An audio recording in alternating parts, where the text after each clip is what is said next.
네, 오늘 162페이지 마지막 시간입니다.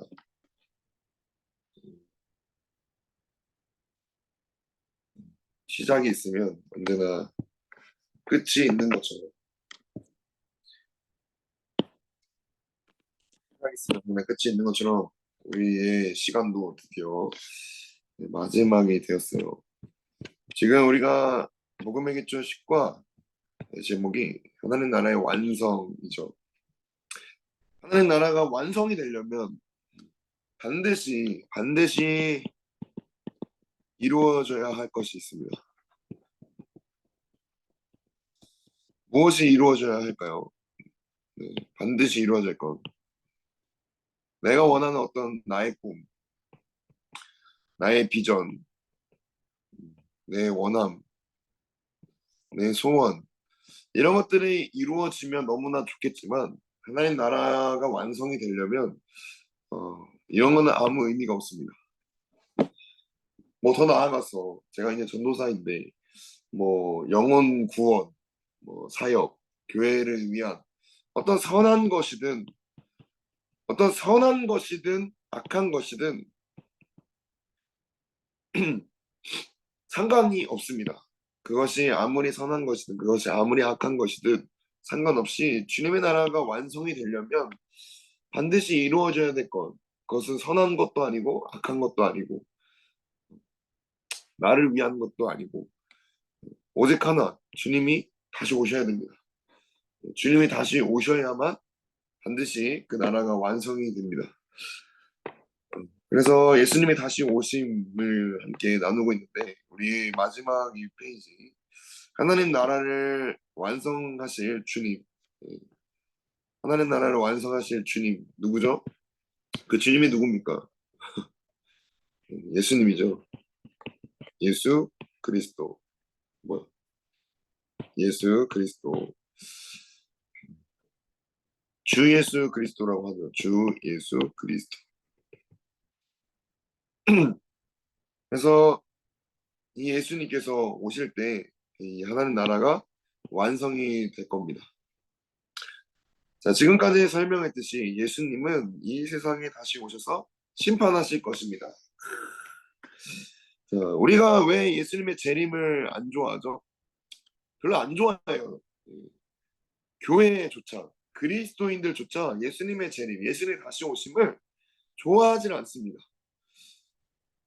특별히 요한계시록, 여기서 나오는 요한계시록, 이 요한계시록 자체를 건들지 않는 교회도 굉장히 많고, 이 요한계시록 자체를 뭐 굉장히 이단적으로 여기는 그런 교회들도 있고, 뭐 신천지나 다른 뭐 이단 종교들이 이 요한계시록 가지고 막 굉장히 장난을 많이 치죠. 그래서 그런지 뭐 요한계시록 자체를 예수님의 재림에 대해서 다들 뭐 뭔가 위험한 예언 쉽게 풀면 안 된다. 그래가지고 더 주님의 다시 오심을 간과하는 그런 경향이 좀 많은 것 같아요. 제가 생각하기로는.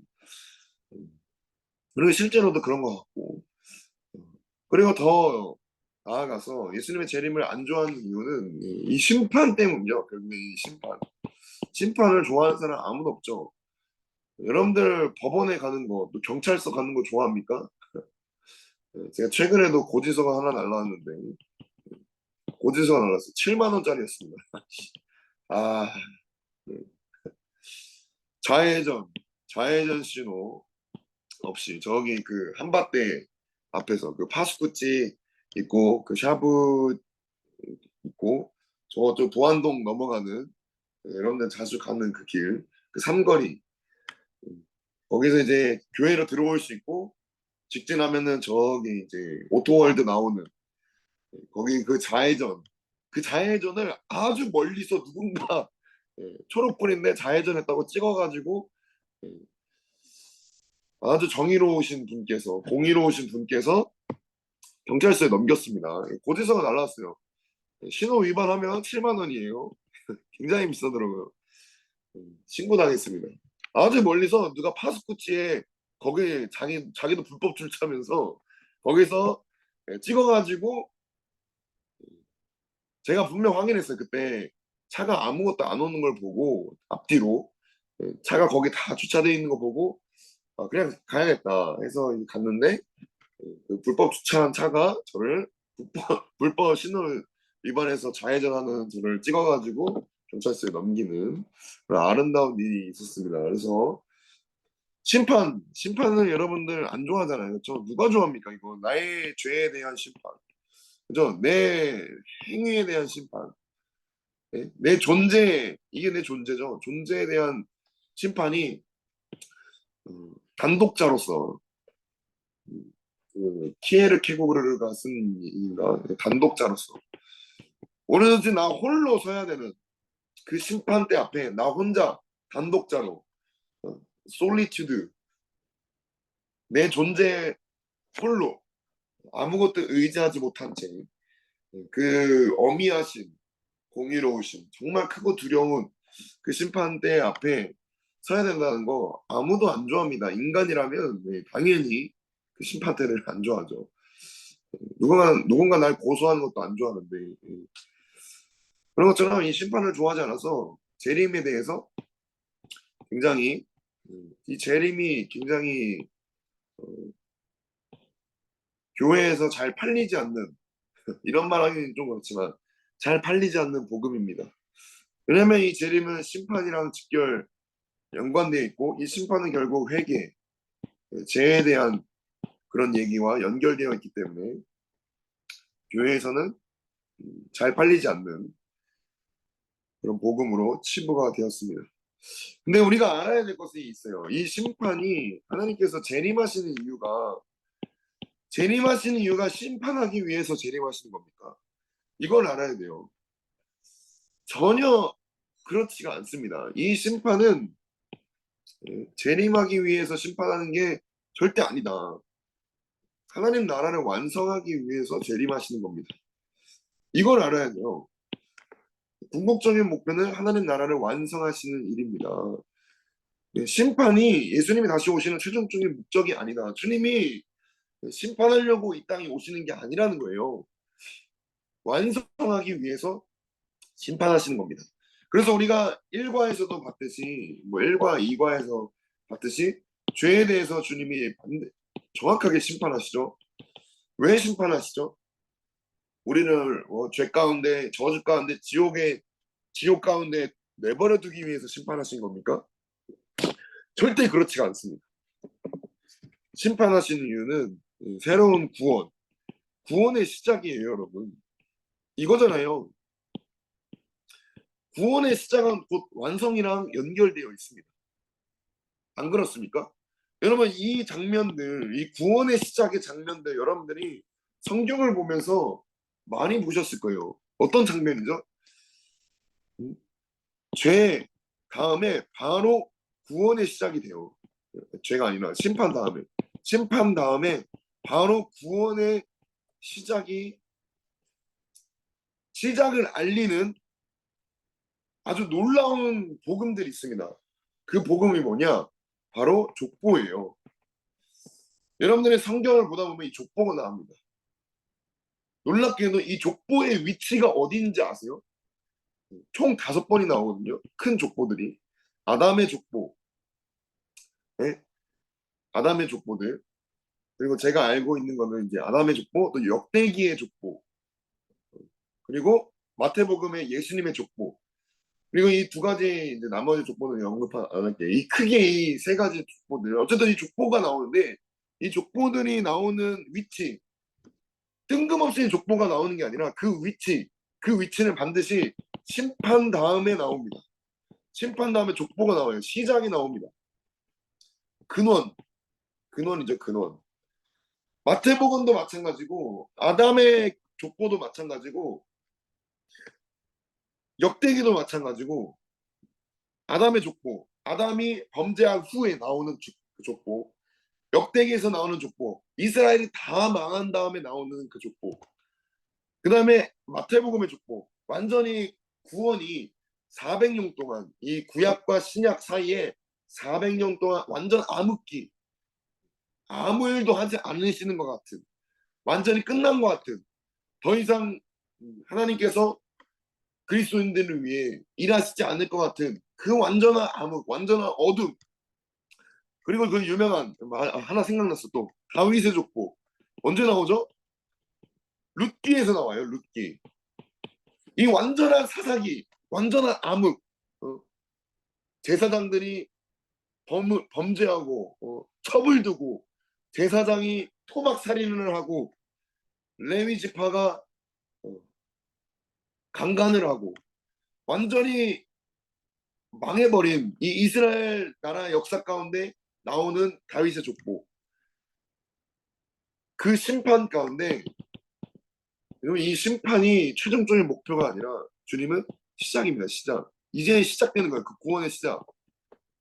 완성. 그것을 완성을 알리는 그 시작이 족보죠. 놀랍죠? 성경은 이렇게 정교하게 짜여져 있습니다. 여러분들 궁금하면 그 족보의 위치를 앞뒤를 한번 잘 살펴보세요. 그 문맥을, 그 흐름을. 그 시작을 알리는 게 예수님이 다시 오시는 거. 그래서 그 다시 오시는 주님이 심판으로,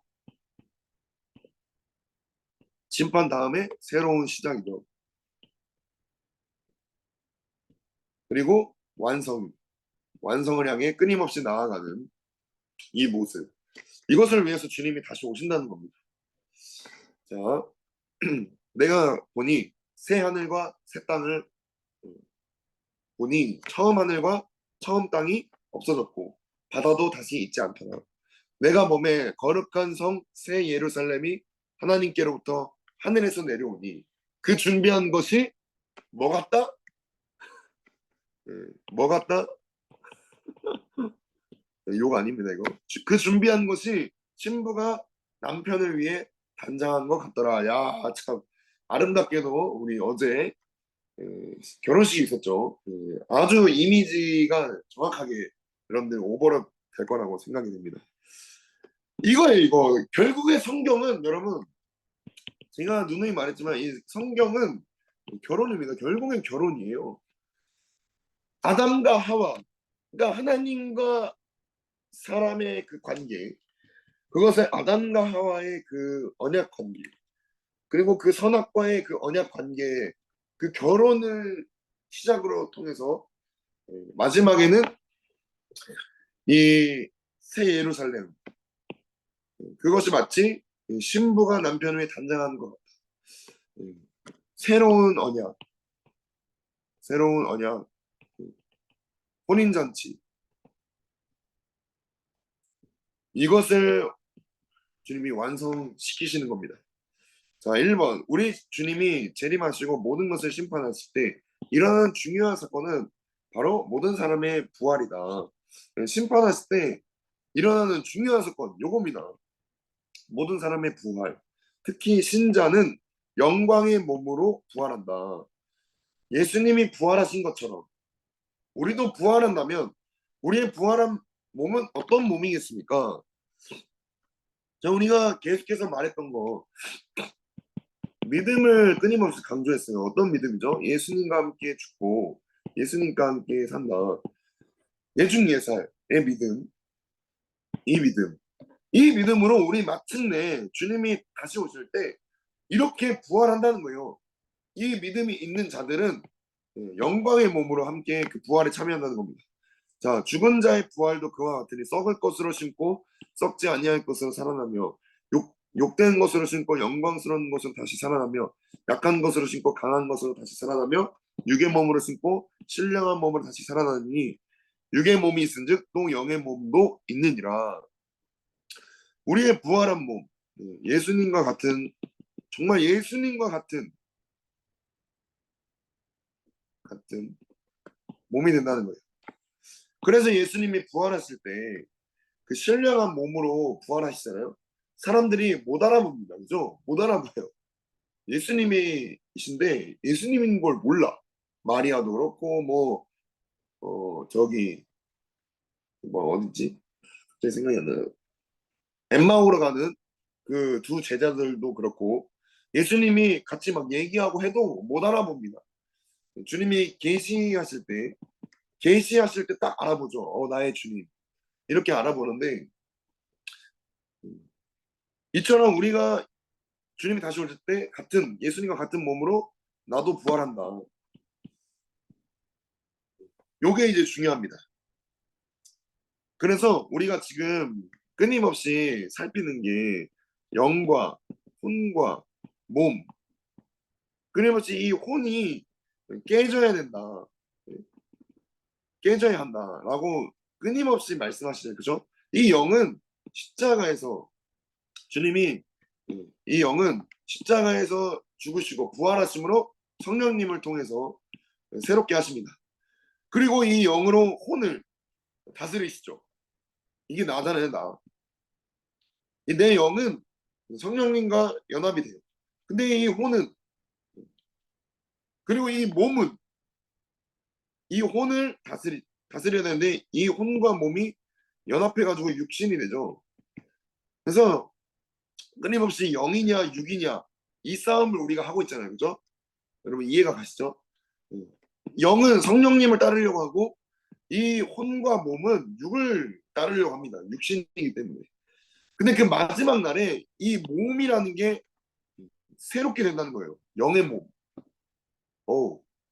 그래서 이 혼이 완전히 새롭게 된다는 겁니다. 이 혼은 완전히 몸을 위해서 따랐는데 이제는 이 몸이 새로워지니까 이 영에게 완전히 굴복이 되는 그래서 내가 더 이상 몸을 위해 살지 않고 혼을 위해 살지 않고 영을 따라서 사는 성령님께 완전히 속하게 되는 그래서 완전한 예수님과 같은 모습 정말 페이스 투 페이스 얼굴과 얼굴을 맞대어서 주님을 보게 되는 놀라운 하나님 나라가 이루어지게 되는 그날이 온다는 겁니다.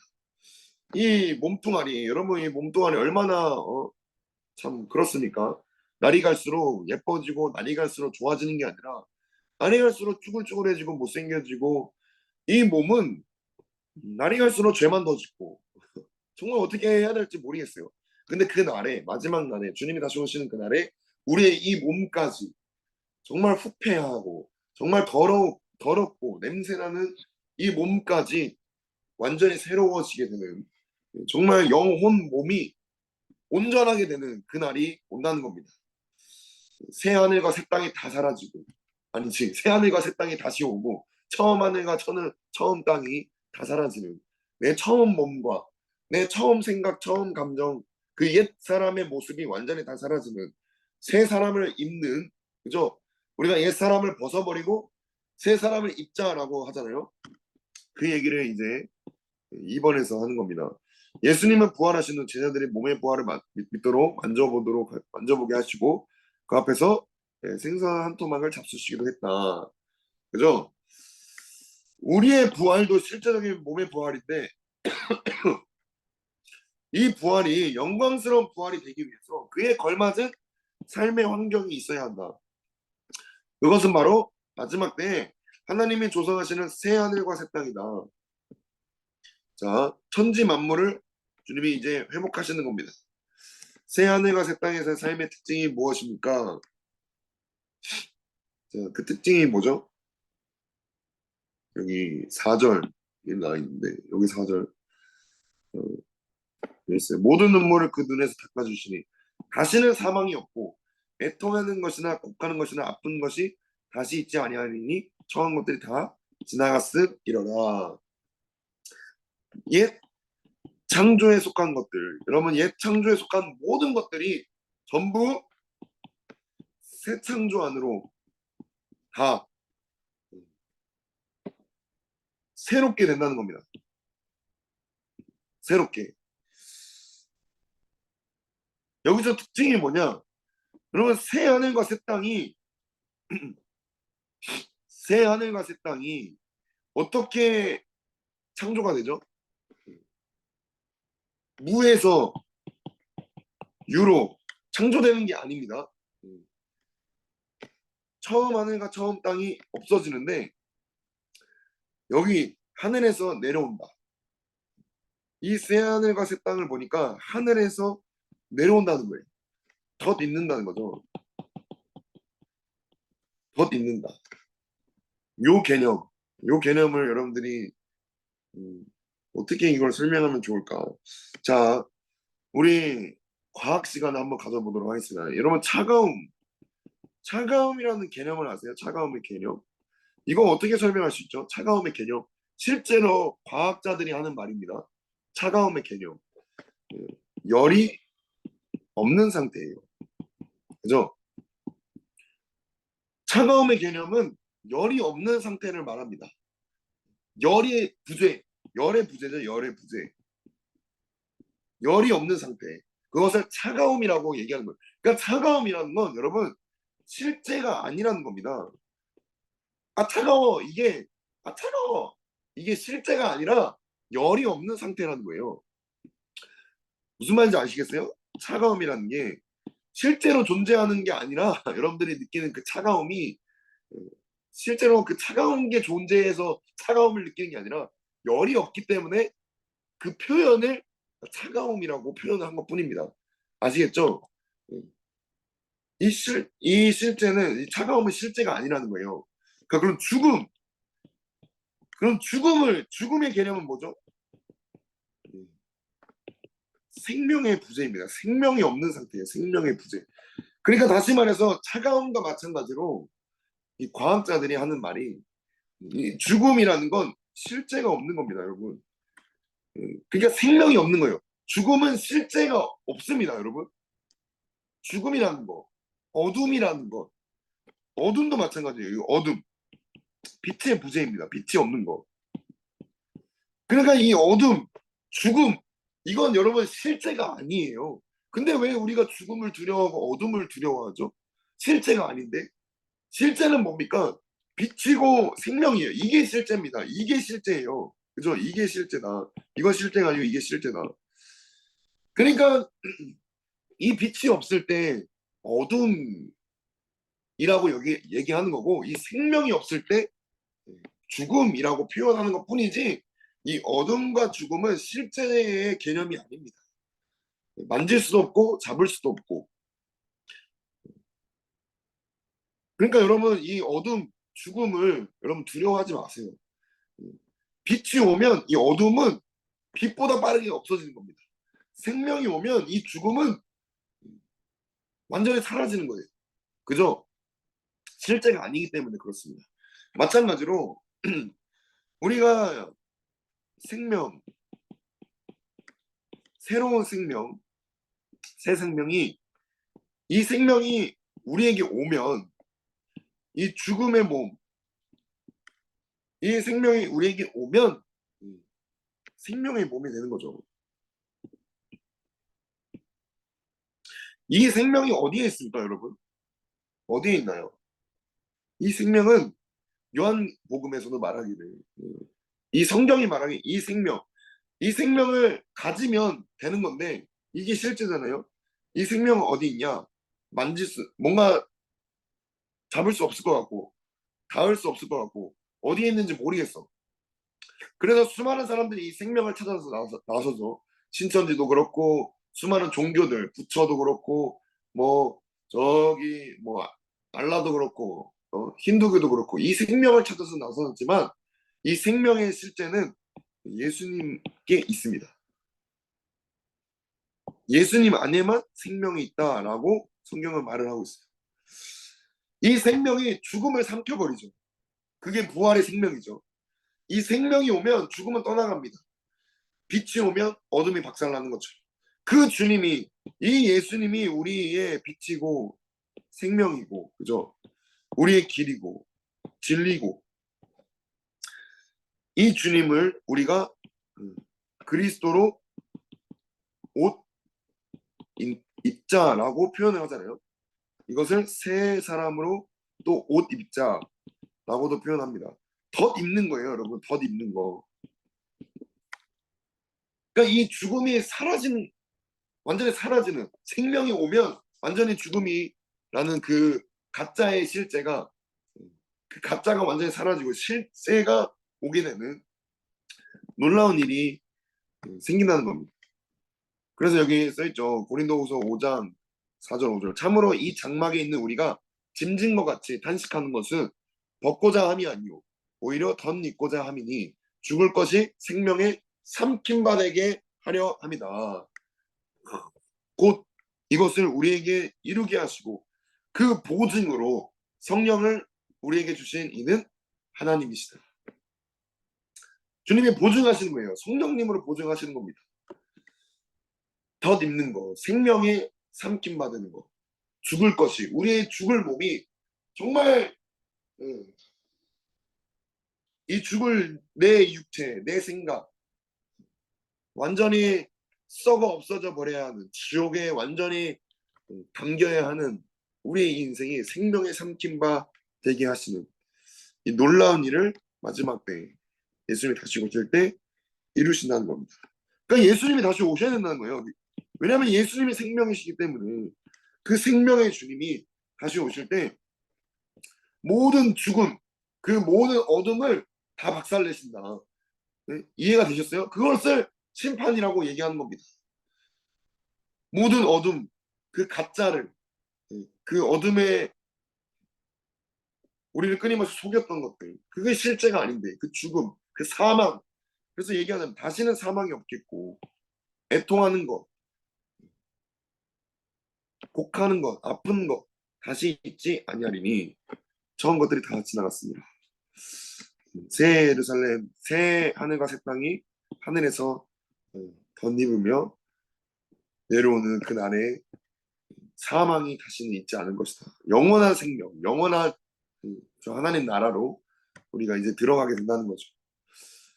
자, 세 번째 마지막 우리가 영광의 몸으로 부활하여 새롭게 만들어질 새 하늘과 새 땅에서 사는 것, 그것이 하나님 나라 천국의 삶이다. 어떤 이거 저번 시간에 얘기했죠. 천국이라고 하니까 하늘의 나라라고 생각해서 저 하늘에 있는 뭔가 굉장히 멀리 있는 하늘나라라고 여기지만 그게 아니라는 거예요. 그건 유대인들에게 이 하나님이라는 표현을 쓰지 못하는 유대인들에게 이해하기 쉽게 하늘나라 천국이라고 쓴 것뿐입니다. 바실레이아 하늘의 킹덤 바실레이아라고 쓴 것뿐이지 하나님 나라라는 개념이 저기 저 멀리 있는 그런 개념이 아니라는 거 우리 안에 있습니다, 여러분. 우리 안에. 그래서 제가 누가복음 제가 설명을 거꾸로 했어요. 마태복음과 마가복음은 인자라고 표현을 합니다. 인자. 근데 누가복음만 하나님 나라라고 표현을 해요. 그 무화과 비유에서 마태 마가 누가복음 이거를 한번 볼게요.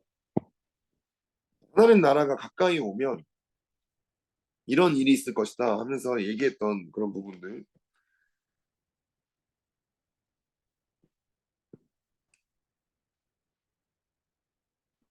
어딨지? 네, 여기죠, 여기. 자, 세상 좋아요, 그죠? 자, 마태복음, 마가복음 보면은 무화과 나무의 비유를 배우라. 자, 여름이 가까운 줄 알리니 아나니 이와 같이 너희도 이 모든 일을 보거든 인자가 가까이 곧 문 앞에 이른 줄 알라. 인자라고 표현해, 그죠? 마태복음, 마가복음도 그렇습니다. 무화과 나무의 비유를 배우라. 그 가지가 연하여지고 잎사귀를 내면 여름이 가까운 줄 아나니 이와 같이 너희가 이런 일이 일어나는 것을 보거든 인자가 가까이 곧 문 앞에 이른 줄 알라. 인자라고 표현합니다. 예수님 자신이라고 표현하죠. 근데 누가복음만 예수님을 다르게 표현합니다.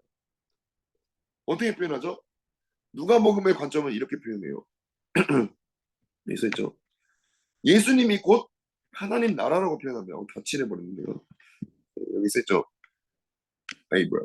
자, 이에 비유를 이르시되 무화과 나무와 모든 나무를 보라. 싹이 나면 너희가 보고 여름이 가까운 줄 자연히 아나니 이와 같이 너희가 이런 일이 일어나는 것을 보거든 하나님의 나라. 마태복음, 마가복음은 인자라고 했는데 누가복음은 그 인자를 하나님 나라라고 봅니다. 그러니까 예수님이 그냥 하나님 나라인 거예요. 하나님 나라가 가까이 온 줄로 알라. 그러니까 다른 말로 표현하면 여러분들이 내가 예수님 안에 있으면 나는 어디에 있는 겁니까? 지금 하나님 나라에 있는 겁니다. 하나님 나라가 저기 멀리 있는 저 천국, 저 천국, 저 하늘나라가 아니라 예수님이 내 안에 계시고 내가 예수님 안에 있으면 그게 하나님 나라인 거예요. 그래서 1세기에 얘기했었죠. 나의 주인, 나의 왕이 예수 그리스도이십니다 라고 표현하는 순간 내가 로마에 있어도 로마 황제가 뭐 카이사르이든 도미티누스 황제이든 네로 황제이든 상관없이 나의 황제는, 나의 왕은 예수 그리스도다라고 얘기하는 순간 내가 로마 안에 있을지라도 그 로마는 하나님 나라가 되는 겁니다.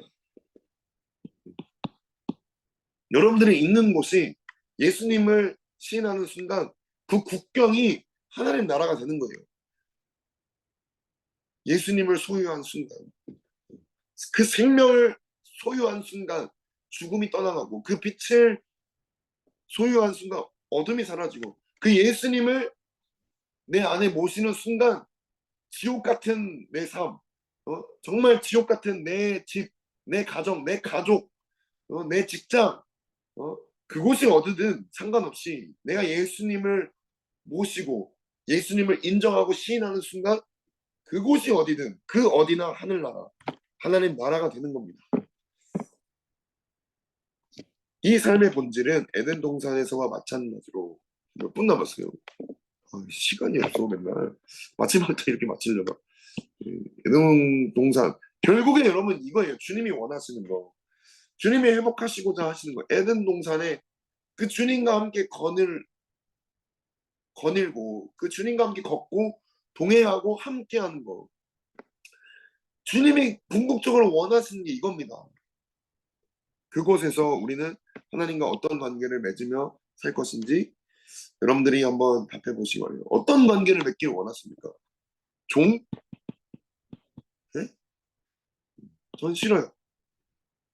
저는 자녀가 되고 싶습니다. 네? 어떤 남? 싫어요. 저는 신부가 되고 싶어요. 남이 아니잖아요. 이런 관계. 가장 친한 친구. 둘도 없는 친구. 이게 특징이 뭐죠? 공통점? 사랑이죠. 주님이 이거 다 표현하시잖아요. 그렇죠? 너는 나의 자녀다. 너는 내 친구다. 나는 너의 친구다. 사랑을 표현하신 거 사랑. 영원한 사랑. 영원한 언약. 다윗과 요나단이 친구이지만 여인의 사랑보다 더 승하더라 했던 그 뜨거운 사랑. 그 영원한 언약.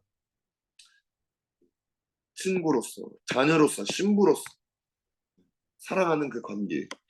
그 관계가 여러분 다시 에덴 동산에서 이뤄졌던 주님은 이것만 꿈꾸십니다. 처음부터 끝까지. 그래서 우리가 일과에서부터 에덴 동산에서부터 지금까지 하나님 나라까지 요걸 살펴본 거예요. 영원한 삶. 그 예수님이 우리와 영원히 연합하시기 위해서 나와 같은 모습이 되셨죠. 그렇죠? 처음 주님이 오실 때 체림이래. 초림하실 때. 근데 재림하실 때는 우리가 이제 내가 예수님과 같은 모습이 돼야 됩니다. 그죠? 그러려면 어떻게 해야겠습니까? 나를 부인하고 나의 십자가 지고 예수님 따라야 하지 않겠습니까? 그게 예수님과 같은 모습이지 않을까요? 그리고 이 모습을 끝까지 주님 오실 때까지 보여드리시기 바랍니다. 그 예수의 흔적, 그 부활의 흔적, 주님을 사랑하는 흔적을 그 마지막 날에 보여주는 우리 여호수아 기초군사 훈련팀이 되기를 마지막으로 축복하면서 마치도록 하겠습니다. 여러분 수고 많으셨고요. 우리 천국에서 하나님 나라에서 만납시다. 아시겠죠? 그 예수님의 흔적을 주님의